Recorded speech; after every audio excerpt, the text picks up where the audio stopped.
New Disabled South presents. If I lost my Medicaid coverage, things would happen fast. I would not be able to pay my bills. I wouldn't have my home care. Home care is paid for by Medicaid. No other insurance company pays for home care. None. Whoever created it, I don't know. I was trying to find out, when it was created, why it was created. But it was kind of a last resort for humans.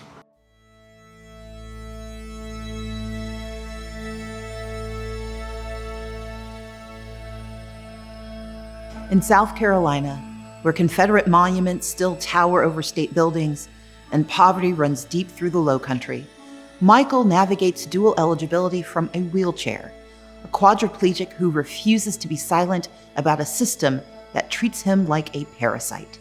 45 years ago, a lacrosse collision shattered Michael's spine and exposed the fracture line between two Americas. What followed wasn't simply his physical paralysis. For Michael, it was a terrible education in how America treats its disabled citizens and a front row seat to how America chooses who gets to survive tragedy. In New York, a counselor called him an investment. In South Carolina, he's forced to spend down every dollar to prove he's poor enough to stay alive. This is a story about two Americas, one that invests in disabled people's potential and one that strips them of their dignity, assets, and hope, and then blames them for the budget deficit. Michael has something to say about that, and he's not asking permission to speak. I'm Stacey Abrams, and this is Dual, the True Cost of Care.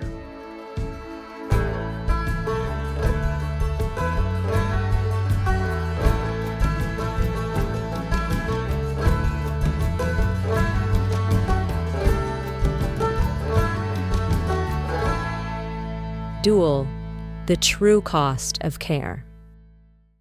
An investment, not a problem.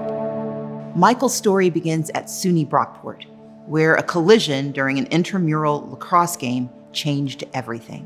I'm playing intramural box lacrosse, and I broke my neck colliding with another player, instantly paralyzed from the chest down. I'm a quadrapalegic.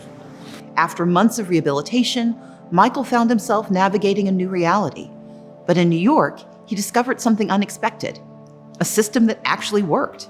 My mother happened to be familiar with vocational rehabilitation. And I had a great counselor. So I went by ambulance, that was the transportation, to Suffolk Community College. The support went beyond transportation. When Michael needed a van to regain independence, New York's vocational rehabilitation program provided the transportation. Vocational rehabilitation was very strong. So they said if you had a van, we could modify it for you. So a van, I believe at that time was like $12,000. Anyway, the modifications were probably $20,000. So that's a lot of money for them to pay out. So I said to my counselor, why are you doing all this for me? And they said, it's an investment. I said, what do you mean, an investment? We're investing in you to eventually return to work and pay taxes. And we get our money back. Again, my mother was very influential. She said, and the counselor. He said, you need to work at a large company that can accommodate you. So the biggest company at the time in my location, Long Island, was Grumman Aerospace. At Grumman, Michael found more than a job. He found a company that hired disabled workers across the spectrum. However, even there, the limits of accommodation became clear. There were giant walls of storage that I wasn't going to be able to shuffle folders in and out of. So then the issue comes up that the ADA says, you need to make an accommodation for this guy.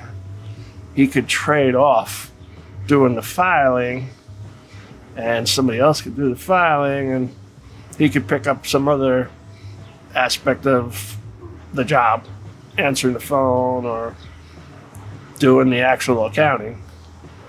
So they couldn't figure that out. Undeterred, Michael continued to engage, thriving in advocacy work until 1994 when Grundman laid him off. The human resource said, we're going to be laying you people off. If you, for instance, might be able to get Medicaid and Medicare as a person with a disability. This shift in circumstances began Michael's education in dual eligibility, a system far more complex than anything he'd navigated before. The fiasco of crossing state lines. Losing his job meant more than losing income and steady work. It meant losing the health insurance that partially covered his care. First of all, Grumman Insurance didn't cover all my medical expenses.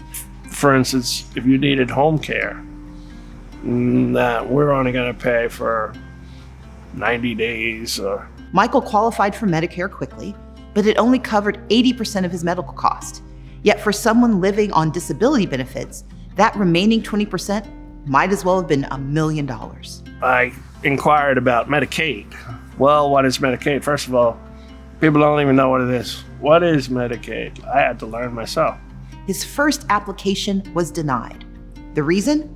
A caseworker counted his modified van as an asset that put him over Medicaid's strict limits. The service vehicle that gave him independence suddenly became a liability that denied him care. She didn't know the regulations, which say that you're allowed to have a van. It's not part of the assets. And you're allowed to have a home. It's not part of the assets. So because she didn't know it, I was turned down. I said, there's something wrong with this. So I had to read up on it and say, wait a minute, vans aren't counted, especially an equipped van. So they had to turn that around. They did give me Medicaid. Unfortunately, approval in New York didn't mean permanent security. When Michael moved to South Carolina in search of warmer weather and easier navigation in his wheelchair, he discovered that Medicaid rules don't always cross state lines. Soon after I lost the job at Grumman, I moved. My mother was already down here. I moved down here, and I figured, why don't I live down here? It's so much nicer, the weather. I had been stuck in snowstorms in New York, death-defying moments stuck in the snow, either in the chair or in my van. Saw how, the weather is so much different down here. I said, I'm going to stay here, and I sent for my stuff. What he found in South Carolina was a different America entirely. So now I'm down here, not many jobs especially in my field. My field was such a specialty. Yeah, I went to get Medicaid down here. They sent for all my records. I also went to Voc Rehab. They sent for all my records. Voc Rehab was not very helpful down here. They made me go through a lot of testing and stuff. I passed everything. The differences went beyond Voc Rehab. South Carolina is one of several southern states that maintains long waiting lists for Medicaid home and community-based services. Unlike New York, where services like personal care aides are widely available, South Carolina relies on a Medicaid waiver program with limited slots and long waits, sometimes over multiple years. According to new Disabled South data, more than 4,000 disabled people are currently on the state's waiting list. That's the population of Ridgeland, South Carolina. Michael's job search in South Carolina revealed another harsh truth. I'm looking for jobs down here, and nothing seems to suit me. I go for interviews, different places, and, I'm not familiar with accommodating disabilities. We don't have to hire you. We'd probably be better off with an able-bodied person. Then we won't have any hassles. They consider it a hassle to hire me. Eventually, Michael found work at an independent living center in Savannah, Georgia. But working while disabled brought new complications. Well, they had insurance. Doesn't cover home care. So I actually applied for a Medicaid program, return to work program. Right? I said, I'm working somewhere and I want to keep my Medicaid. Is that possible? Some people say you can't do it right now. I had somebody say, you kept Medicaid while you were working? I said, yeah, I don't know how I did it, but I did. But it was a limit as how much I could make. Then I would be off. I said, if I go off Medicaid, I'm not sure I want to work here anymore. It won't be financially beneficial to me. And when he tried to move closer to work from South Carolina to Georgia, the bureaucratic nightmare intensified. Transferring your Medicaid from one state to the other was like a fiasco. And Georgia didn't sound like they were going to let me have it right away. I was going to be on a waiting list or some shit. So Michael compromised, settling near the Georgia-South Carolina border, commuting 20 minutes each way. The stress of maintaining benefits across state lines while working full-time eventually took its toll. One of the reasons I think I got sick was commuting. I was commuting to Savannah for I don't know how many years. And I knew I should have got closer because I knew I was going to burn out, I would call it. And I was like falling asleep at the wheel, coming home from work. And I said, there was something wrong with me. But being paralyzed, I don't know what's wrong with me. Why are my legs swelling? Why am I sweating? Yeah, what's wrong with me? You go to the doctor and they say, what's wrong with you? I said, I don't know.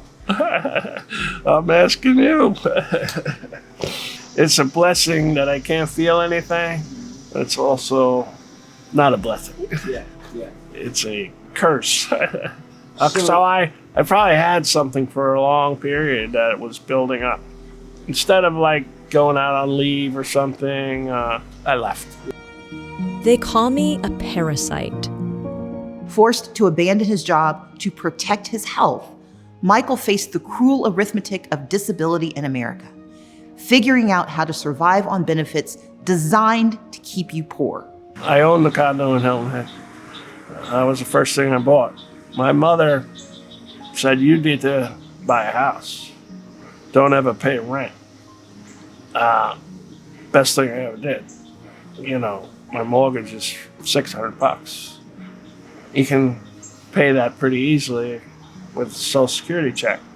But when Michael sold that condo and moved, the system's poverty trap snapped shut. But I ended up getting a check for $30,000. I didn't want to put it into the house. So I already had the mortgage and payments. I'm comfortable with just having payments.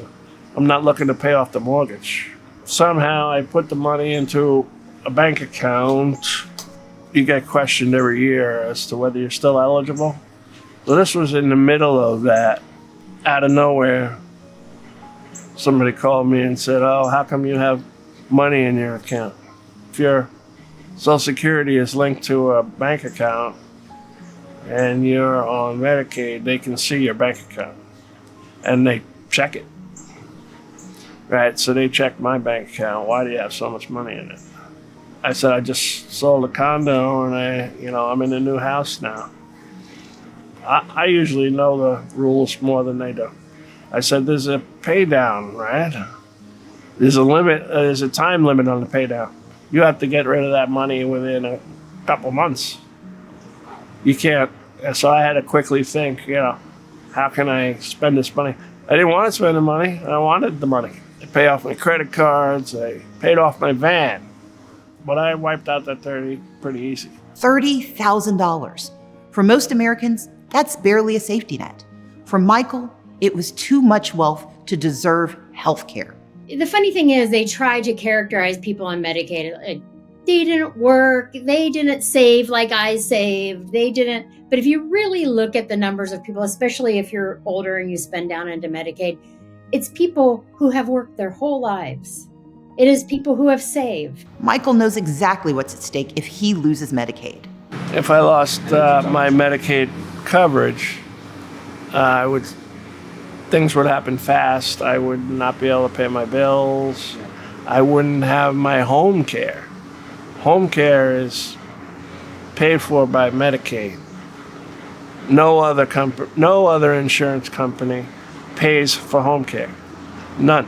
Medicaid is the safety net, a last resort for humans.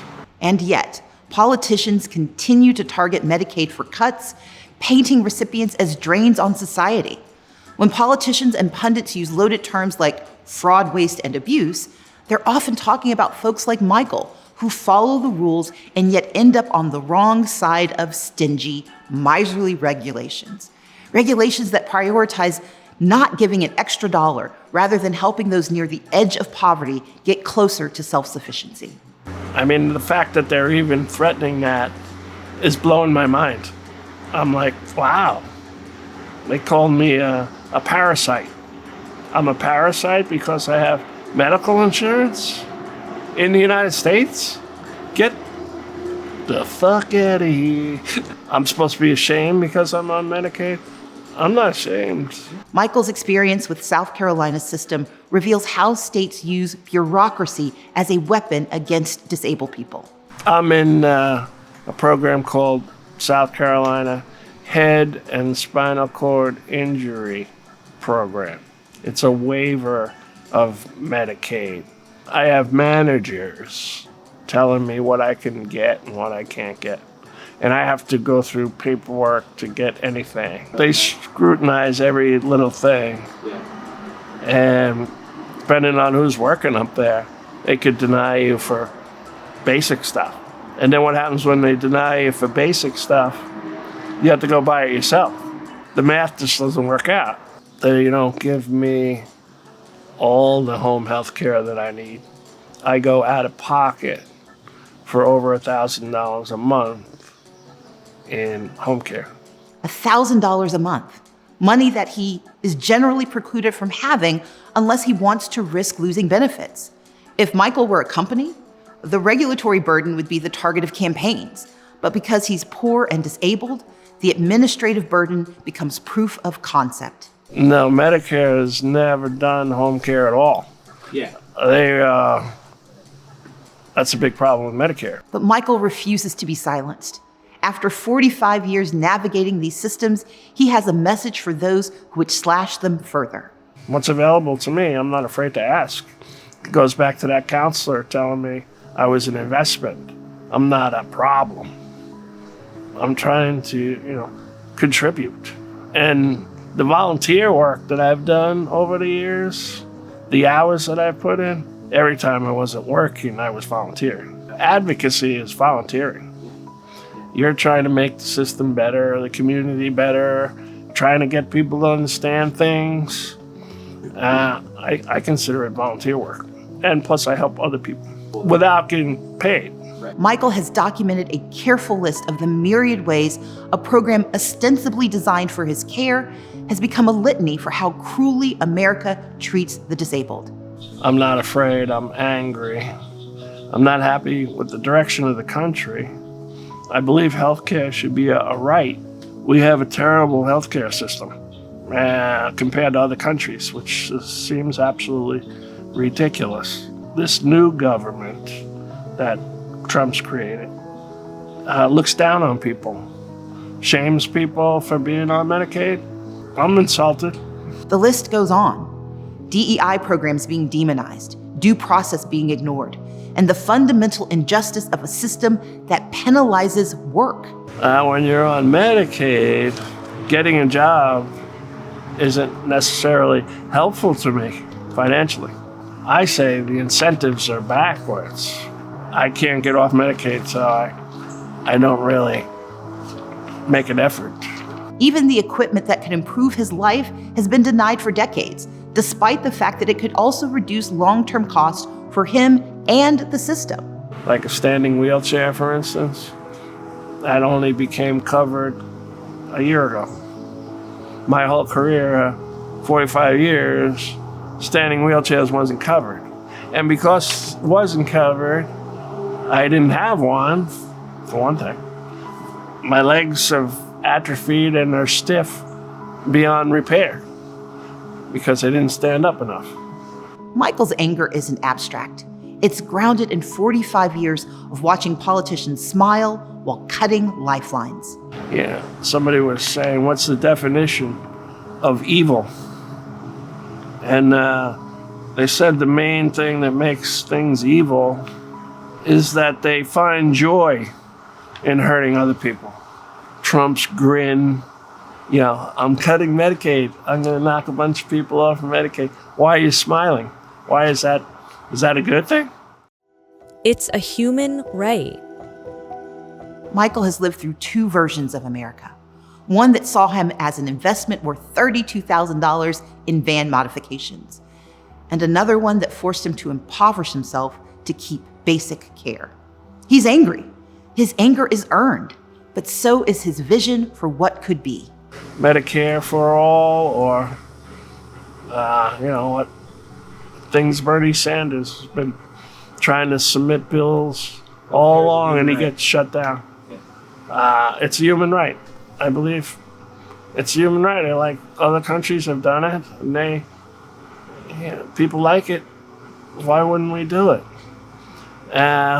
It's all politics that we don't have it. 45 years after breaking his neck, Michael remains unbowed. He's not asking for charity. He knows systems don't fail. They function as designed. But he also knows they can be redesigned.